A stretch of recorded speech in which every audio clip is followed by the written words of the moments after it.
I would now like to introduce today's special guest. It wasn't long ago that the majority of Canadian business leaders didn't really believe that climate change was material to their business. That's really no longer true at all. Concern over the environment now tops public opinion polls year in, year out, and is rapidly changing at government and corporate levels across our country as well as throughout the world. No longer the preserve of scientists and political activists, it now occupies the mainstream of everyday discussion. Climate change is a reality which poses a serious threat to the future development of world societies, ecosystems, and economies. Global leaders, politicians, and financial authorities alike are now calling climate change the economic challenge of our 21st century. We cannot continue with business as usual, the UN Secretary General recently said. The time has come for decisive action on a global scale. And from Virgin's Sir Richard Branson, global business is both part of the problem as well as the solution. For those of us in business and finance, climate change is no longer a fringe concern, and focusing on companies' brand and its corporate and social responsibility. It's become an increasingly central topic for strategic deliberation and decision-making by executives and investors around the globe. Climate change, like globalization, technical change, and population aging, is likely to be another powerful force that inexorably shapes our economic environment. Asset prices can move sharply and can be affected by many factors, as the dramatic rise in oil price this past year has clearly demonstrated. But while climate change may well be a slow-moving force, over the long term, businesses are likely to be just as affected both by climate change itself and the policies needed to address it. Within each sector, many firms will find ways of turning change to their advantage, while others will fail to adopt. The firms that will prosper in a climate-changed world will tend to be those that are eager and early to recognize its importance. They'll be the ones that foresee at least some of the implications for their industry and take appropriate actions to take advantage. Necessity is the mother of all invention, and climate change is not just a risk and a challenge to humanity, but also creates significant opportunity to create innovative solutions and new ventures. Our guest speaker heads one of North America's largest energy and energy service providers, a sector at the eye of the climate change storm. Direct Energy has taken a lead position on addressing climate change, investing in low and zero carbon power generation, offering green products and services. It also supports carbon gap and trade mechanisms to deliver absolute carbon reductions. Our speaker today is going to share with you some of his views, thoughts, and opinions on where they are at Direct Energy and where they're going in the future. Please join me in welcoming to our podium today Mr. Deryk King, President, CEO of Centrica North America, and Chairman and CEO of Direct Energy.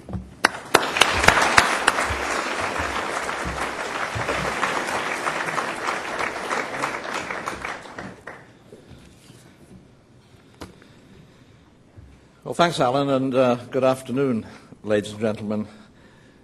I have to start by thanking you for turning up on such a wonderful Friday afternoon. I'm just relieved it's not a long weekend. I'm really pleased to be here today to have the opportunity to speak with you about just a few aspects of climate change.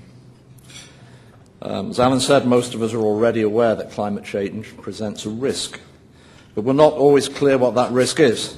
Is it to our businesses? Is it to our communities, our families? Perhaps our wallets? So what I want to do today is to try and shed some light on the risks, focusing on business. And I'll also touch on what we can do to try and mitigate those risks. And Alan was telling me over lunch of the famous roster of speakers that have addressed the Canadian Club, so I was rather humbled. And it did remind me of the remarks of one of my countrymen who has spoken here, His reputation for oratory was a little better than mine. But in the late 1930s, as Britain's leaders refused to acknowledge the threat that Hitler posed, Winston Churchill observed, he said, "The era of procrastination, of half measures, of soothing and baffling expedients, of delays is coming to a close. In its place, we're entering a period of consequences." And you know, Churchill's quote is equally appropriate today, because we've entered the age of carbon consequences. We have to progress beyond procrastination and half measures. And as key stakeholders, business leaders must now ensure that managing and adapting to what I describe as carbon risk is embraced in their decision making. This will protect not only their businesses, but also the health, the safety, and the future of the communities in which we all live and work. And we can only hope that our generation will be remembered, like the generation who lived and fought through the Second World War, for our resolve and our determination to tackle this challenge head on.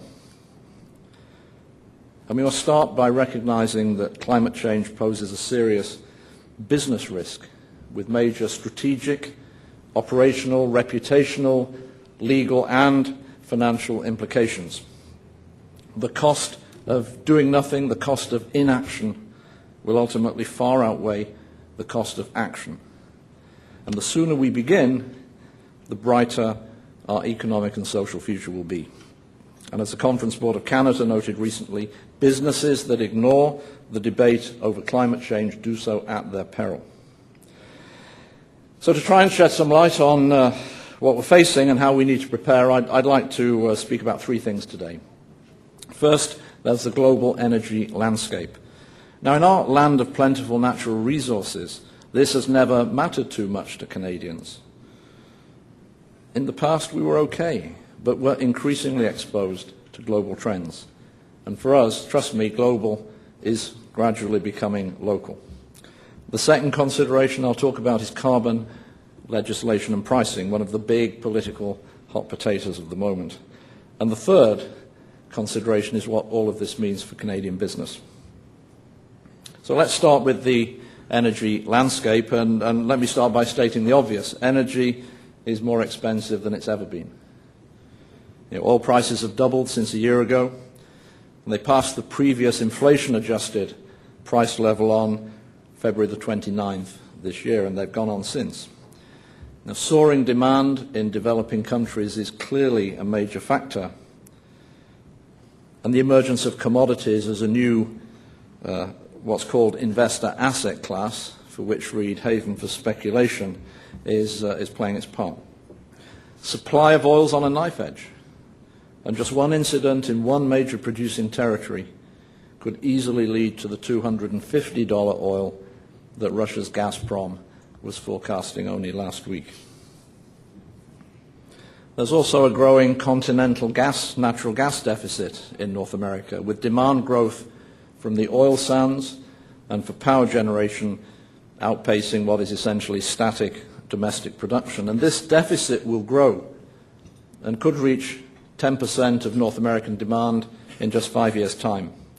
That will have to be satisfied by conservation and by imports of liquefied natural gas, LNG, from the likes of Qatar, Nigeria, Egypt, Russia, Algeria, Trinidad. Not the most inspiring list of suppliers. And for the first time, North American consumers will be exposed to pricing influences from far afield, not just in Europe, but also in Asia. The prices that these competing markets are prepared to pay for gas, they've priced LNG out of the North American market for most of this year. And if I tell you that the forward winter price in the UK is now north of $20 a million BTU, that's over twice the Canadian price level. That future doesn't look much better for us. The public response to high prices doesn't bode well for action on climate change. In North America, we have something of an entitlement culture on energy, and we become outraged when our bills go up And we demand that our political leaders do something about it. And they respond by feeding that energy subsidy culture. We have natural gas rebates in Alberta. We have subsidized hydro in Ontario. And then we have the Clinton and McCain proposals down in the US to suspend the US federal gasoline tax for this summer. Subsidizing energy is a very significant disincentive to conserve. It's also a disincentive to invest in new, clean technologies. It's a wrong-headed approach that just panders to political gain, and it ignores the environment, the environmental and economic realities that Canada's facing, not to mention the tax burden that this subsidy culture creates. Political leaders cannot say that the environment is their top priority and then strip away any sense of urgency by maintaining price caps, rebates, and subsidies. So let's turn now to something that will also affect the cost of energy, the price of carbon. First, the good news. There are few dissenters now to the view that action has to be taken to reduce greenhouse gas emissions. We're fast-forwarding from whether something needs to be done through what has to be done onto how it's to be done. And there's been much talk about the merits of two mechanisms, the carbon tax on the one hand, the cap and trade system on the other. And if you're confused, you're not alone, because it confuses the hell out of me. So I'm going to try, take my life in my hands and shed some light onto this. And forgive me if I'm, as they say in England, but apparently not in Canada, I'm told, teaching my grandmother to suck eggs. But a cap and trade system sets greenhouse gas emission goals for producers in a range of industries, the so-called large emitters. And producers have to meet an assigned emissions target. Or alternatively, if they can't do that, they have to buy credits in a traded market. And the cost of emission credits, the so-called price of carbon, lets the market find a price for carbon which leads to the desired goal. Carbon tax, on the other hand, is levied on users of energy, and it starts by setting the price of carbon, the tax, at a level that government predicts will lead to the desired emissions reductions to be achieved. Now, I'm a strong believer in cap and trade, and here's why. First and foremost, cap and trade sets a clear, unequivocal target for emissions reduction, and after all, that is the name of the game. Second, it's a proven free market mechanism. It enables the carbon price to react to change to meet the desired goal. And when a cap and trade system is designed effectively, the price of emission credits provides a real incentive for businesses to either reduce their greenhouse gas emissions or to operate more efficiently and invest in clean technology, or hopefully all of those things. My third problem with a carbon tax is that I've got little confidence in anyone's ability, let alone that of a politically motivated government, to set the level of a tax to meet any desired outcome. And fourth, despite protestations that tax receipts would be fully recycled into the economy, who amongst us really has the confidence that that will happen in practice? The cap and trade system's already been tested and proven to work in Europe. And I have to say, after what I'd be the first to say was a deeply flawed start in Europe, a market-based approach underpinned by tough emissions targets mandated by the European Union has created a highly liquid market in emission permits at a price level, it's around $40 a tonne of CO2, that is already making a difference. In the UK, it's led to huge investment in renewable and cleaner energy without any recourse to government subsidies. Now, this isn't to say that carbon taxes have no place in reducing emissions, because it's impractical to apply cap and trade to you and me as consumers. So a carbon tax on consumption may be the best way to incent changes in consumer behavior. Although the impact on behavior may be less than anticipated. To give you an example, European roads are more crowded than ever, despite gasoline at $2.40 a litre.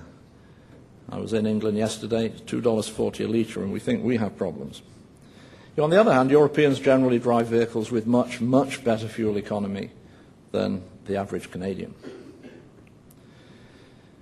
So back to cap and trade, if the marketplace is given a clear set of rules, it's generally proved to be remarkably effective at finding solutions.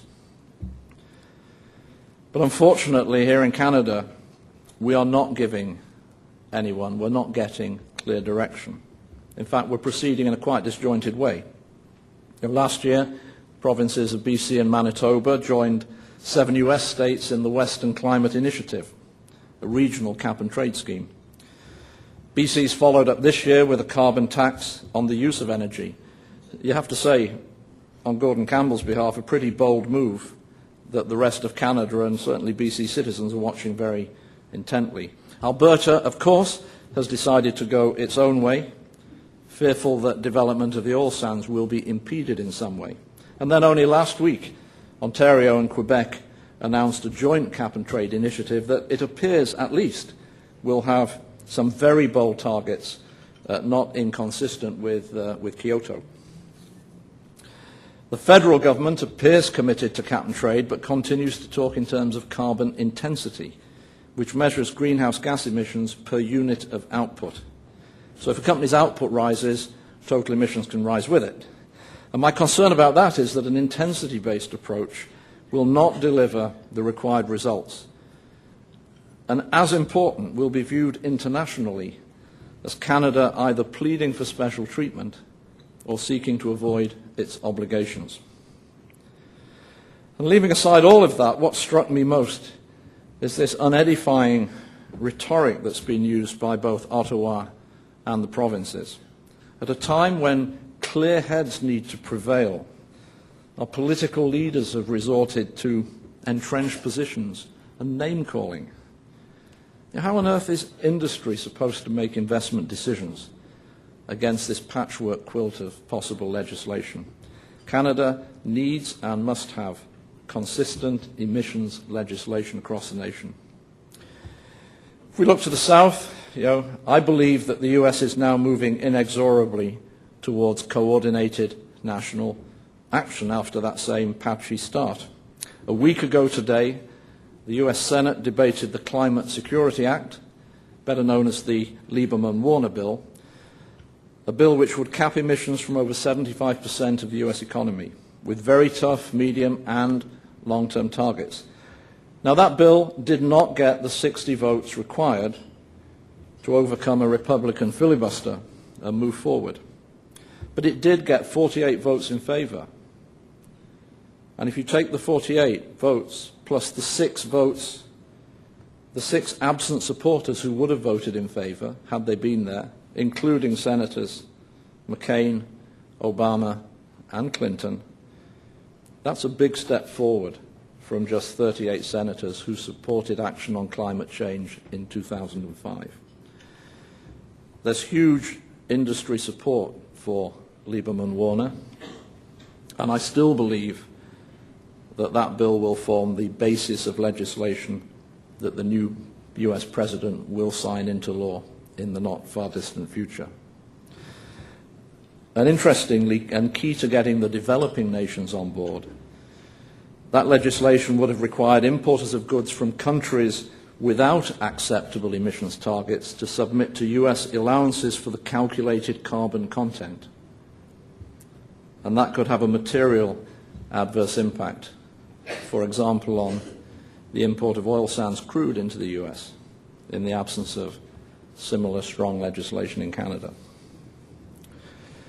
So I said I'd try to talk about what business is to make of all this. And I think first we have to recognize what management guru Jim Collins would call some brutal truths. Addressing climate change will come with a cost. It won't be pain-free.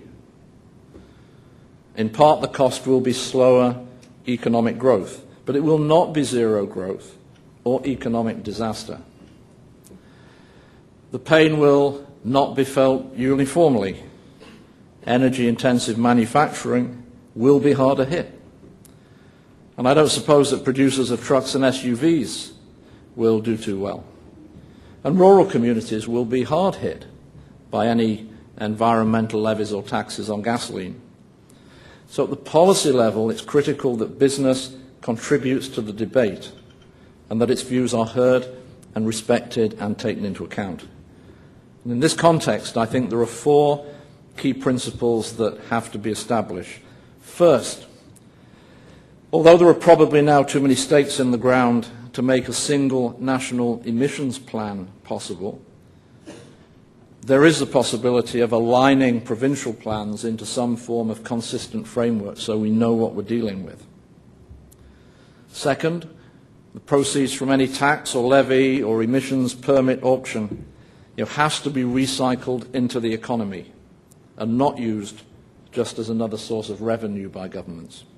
Third, Canada's competitiveness against nations that don't play ball on climate change must not be compromised. And last, there has to be meaningful and conspicuous support for green technology development. Renewables, clean coal power generation, carbon sequestration, nuclear technology, energy efficiency, demand response, smart meters, and so on. That's a great list of opportunity, isn't it? And you know, it's not, as I've said before, it's not a question of choice. And this is where I part company with David Suzuki. It's not a question of choice. I believe we have to do all of those things and more to achieve the effect that's necessary. At the operational level, the sooner companies come to grips with the consequences of these likely emission reduction mechanisms, the faster they'll adapt and the greater their chances of weathering the storm. In its second annual survey of Canadian emitters last year, Deloitte found that 3/4 had prepared an emissions inventory. 57% had evaluated reduction options, but only 27% had integrated emissions management as part of their business strategy. In other words, 3/4 of Canadian companies do not have a strategy in this respect. Direct Energy, we've a consulting business that helps organizations assess energy usage patterns and help them develop a sustainable future, and our experiences confirm those Deloitte results. And for starters, an inventory of emissions will help assess the business risks and the opportunities. As we know, what gets measured gets managed. By using energy and other resources more efficiently, production costs can be reduced, competitiveness can be improved. And further, and really and increasingly important, reducing greenhouse gas emissions can differentiate your business in an increasingly environmentally conscious marketplace. In my company, Direct Energy, we have a multifaceted plan. At the parent company level, we measure and we publish our emissions performance. We have set targets, and we've committed to these publicly in our annual corporate responsibility report. Our 2007 report was published 2 weeks ago. If you want to look at that, you can find it on our website, www.centrica.com. We're active developments in the legislative development process across Canada. We contribute in various industry forums, and as part of Canadian industry's call for effective nationally coordinated policy, we're members of the Canadian Council of Chief Executives Environmental Task Force. Now, we have a business in North America with revenues of $10 billion a year. $9 billion of those dollars are sales of energy. So we recognize that we could and probably will be hard hit by lower growth or even demand reduction as energy efficiency programs kick in. So we've started to diversify our business to compensate. We offer a carbon-neutral natural gas product across Canada. We've shifted the emphasis in our services business to the most energy-efficient heating and cooling equipment. We bought a stake in Ceres Power, a leading fuel cell developer, and we've created two startup businesses to exploit the new growth potential, our wholesale new energy business, through which we're becoming an active player in emergent carbon trading, and as I referenced earlier, our direct energy consulting business. And finally, we've engaged in pilot programs for both demand response and smart metering programs in both Canada and the US. Internally, we're addressing the carbon footprint of our own business activities, including capital projects to reduce carbon emissions of our vehicle fleet, our property portfolio. We carbon offset all of our travel. Early on, I think we recognize that leadership from the top is an absolute prerequisite. Only when the CEO of the company sets the agenda and the other C-suite executives climb on board do meaningful things start to get done. So we set the stage at Direct Energy by committing as a leadership team to be one of the first carbon neutral boards in North America by the end of this year. As we took these steps, we were amazed by the groundswell of support from across our organization. Our people told us that they were proud to work for an organization that wanted to do the right thing. Champions emerged at all levels in the company who are actively taking this process forward, right across the business and in their local communities. So let me finish by saying once again that the consequences of climate change are upon us. Procrastination is no longer an option. So my call is for everyone in this room to get involved, either indirectly or directly, by engaging with political and regulatory leaders. I hope also that each of you will undertake an immediate, or seek to undertake an immediate inventory of emissions in your organizations to assess and understand the business risks and opportunities in your organizations.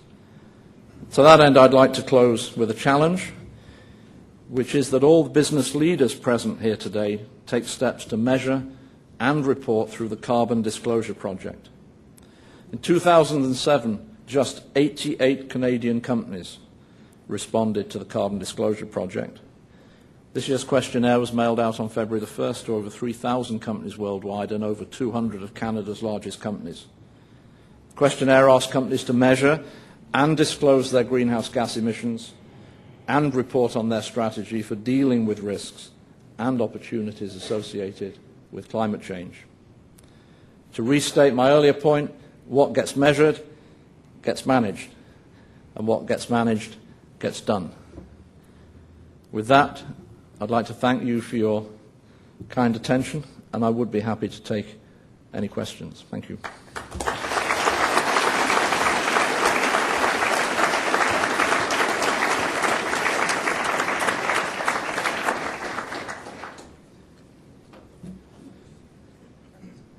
I can't reach that. I've got a tape. So, Deryk, I think, thank you very much. I think in most part you've answered the questions that have come to me. As you were concluding there, you made some comments as you challenged some business leaders. So let me start with that. With all the issues around the economy at present, how would you recommend getting CEOs interested/involved in setting climate change strategy? Like, what incentive is there? That's a very good question. But I will start by saying that Canada so far has weathered a lot of the economic challenges that are being felt down in the States. There are countervailing forces here. You could argue that if the economy is in the toilet, this is the wrong time to be increasing costs on industry and consumers. And there's some merit in that argument. Timing, as we know, is everything. But we have to make a start. And the longer we delay that start, the more painful it will be eventually. And we are being helped by very high energy prices. So projects which might have paid back in 5 years, months ago, might now pay back in 3 or 4 years. So I think those two countervailing forces will balance to some extent. But no matter how tough the economic going, I think we have to make a start, and we have to make that start now. Thanks. Can you explain how Direct Energy views encouraging the sale of less of your product? So if you're asking people to reduce their footprint, are you asking them to consume less of your product? Yes, I am. And two things on that. One is that people often ask, what on earth are you doing here as the leader of an energy company suggesting people should use less of your product? And I answer by simply saying it's the right thing to do. Some things transcend narrow corporate interests. And as I said, we're taking steps to recognize that our core business will be harmed, and we have to diversify into new businesses. And I think that's simply the right thing to do. The second thing is, I think by being the head of an energy company who is prepared to stand up and be counted in public, it lends credibility to the argument. I don't think I have any hidden agenda here. I don't have any I haven't got a sneaky plan that somehow this is going to rebound and really benefit us. It's not. It's going to hurt our company, both at the corporate level and here in North America. Well, thank you. I want to call on Kathy Honor, Director of the club, to provide some formal thank you. Okay.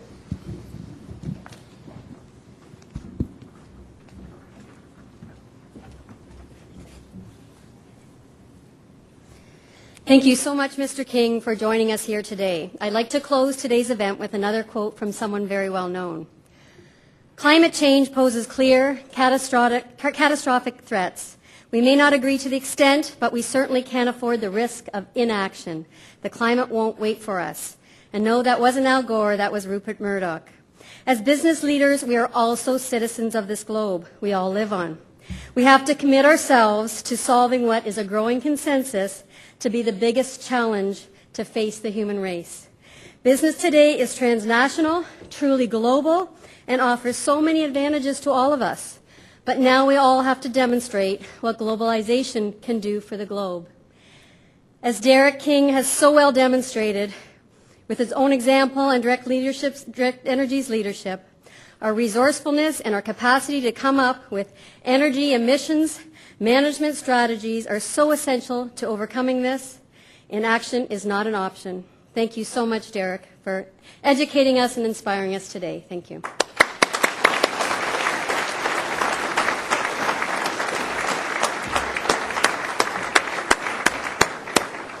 Thank you, Kathy, and thank all of you for joining us for lunch today. That is the end of our lunch. Have a great afternoon.